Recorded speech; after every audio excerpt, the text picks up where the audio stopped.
السلام علیکم ورحمۃ اللہ وبرکاتہ۔ نبی علیہ السلام پر کروڑوں درود و سلام۔ ہم نے ایک ویڈیو کے جواب میں ویڈیو تیار کی اور اس کے اندر چونکہ منان راسخ کا ذکر کیا گیا کیونکہ وہی غلام مصطفیٰ ظہیر کو مولانا اسحاق کے قدموں میں یا ان کی لائبریری میں لے کر گیا کہ ان سے بات چیت کرے، لیکن اس چیز کا واضح انکار غلام مصطفیٰ ظہیر کے فرقہ وارانہ بھائی یعنی منان راسخ جس کا ذکر انہوں نے ویڈیو میں کیا، اس نے اس ملاقات کا انکار سرے سے کر دیا کہ مجھے کچھ یاد نہیں، بہت پرانی بات ہے۔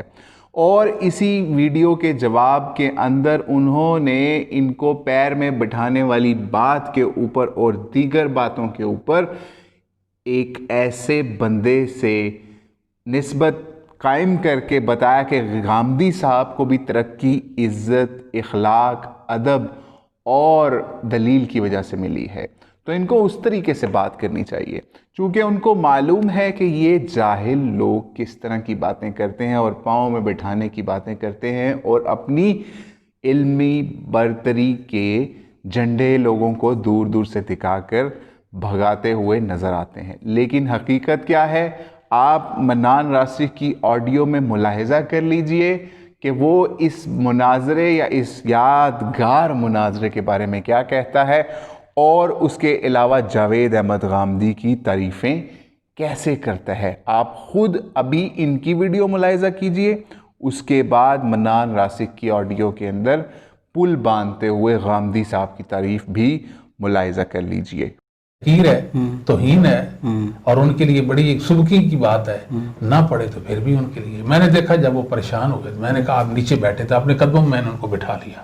اچھا، یہ آن دا ریکارڈ بات ہے۔ اسحاق جالوی صاحب کو میں نے اپنے پیروں میں بٹھوایا ہے۔ یہ اس کے تو شیخ عبد المنان راسخ صاحب وہ تو لائبریری میں پھر رہے تھے، یہ اصل معاملہ یہ تھا۔ تو مجھے کہتے ہیں کہ آپ نے میری بےزتی کر دی۔ میں نے کہا میں نے آپ کو خط لکھا ہے، بےزتی آپ خود ہی تو بیٹھ گئے۔ تو اصل میں چالوی صاحب نے یہ سمجھا کہ شاید مجھے نیچے بٹھا کر خود بھی نیچے بیٹھنا چاہتے ہیں۔ میں نیچے کیوں بیٹھتا جی؟ الحمدللہ میں نے اپنے ساتھی بتایا یہ گمراہ شخص ہے۔ اس کو آپ ایک دفعہ پھر سنیں، وہ ساتھ جو بیٹھے ہیں نا وہ یہی ہے صاحب، انہوں نے کہا ہے کہ عبد المنان راسخ صاحب اس کے عینی شاہد ہے۔ آگے چیز کٹ گئی، پھر انہوں نے کہا واللہ عالم وہ ادھر لائبریری میں ٹہل رہے تھے۔ آپ ایک دفعہ پھر سنیں نا کہ اس بات میں بڑا سکم ہے اور مجھے اس حوالے سے کوئی چیز یاد ہی نہیں۔ اچھا مجھے یہ نہیں سمجھ آئی کہ قدموں میں بٹھا لیا، یہ کیا مقصد اس بات کا؟ یعنی قدموں میں بٹھا کر کیا کیا، کیا ثابت کرنا چاہتے ہیں؟ یہ تو کوئی نہیں اتنی مجھے سمجھ آ رہی بات کہ اس میں فضیلت کیا ہے یا اس چیز کا مقصد کیا ہے۔ آپ کیا سمجھ رہے ہیں اس بات کو؟ بس وہ حدیث شریف آتی ہے نا کہ نمازیں روزے صدقہ صرف اس وجہ سے قیامت والے دن ضائع ہو جائے گا۔ شتم ھذا، اس نے گالی دی تھی، قذف ھذا، اس پر تہمت لگائی تھی۔ یہ تہمت اور گالیاں یہ انسان اپنے نیک فرض اعمال کی بربادی کرتا ہے۔ باقی اختلاف ہے علماء میں رہا ہے، یہ کوئی نئے اختلاف نہیں ہے، دلیل اور ادب سے بیان کرنے چاہیے بس۔ باقی آپ نیک دعاؤں میں یاد رکھیں، آپ کوشش کریں دلیل اور ادب کا دامن نہ چھوڑیں۔ لوگ اب بہت زیادہ سمجھدار ہو چکے ہیں، سیانے ہو چکے ہیں، ان کو پتہ ہے کون کہاں کیا دجل فریب کر رہا ہے، کس کے پاس دلیل ہے کس کے پاس دلیل نہیں ہے۔ اب وہ 20 سال پرانا ماحول اور موسم نہیں رہا۔ سبحان اللہ کرنے کے لیے سب سے بہترین اور سب سے اعلیٰ انداز دلیل والا اور ادب والا ہے۔ جیسے دیما پن آپ نے دیکھا نا غامدی صاحب میں، ان لوگوں کو کیوں ترقی ملی ہے؟ ادب، دلیل، اخلاق، یہ چیزیں بنیاد ہیں۔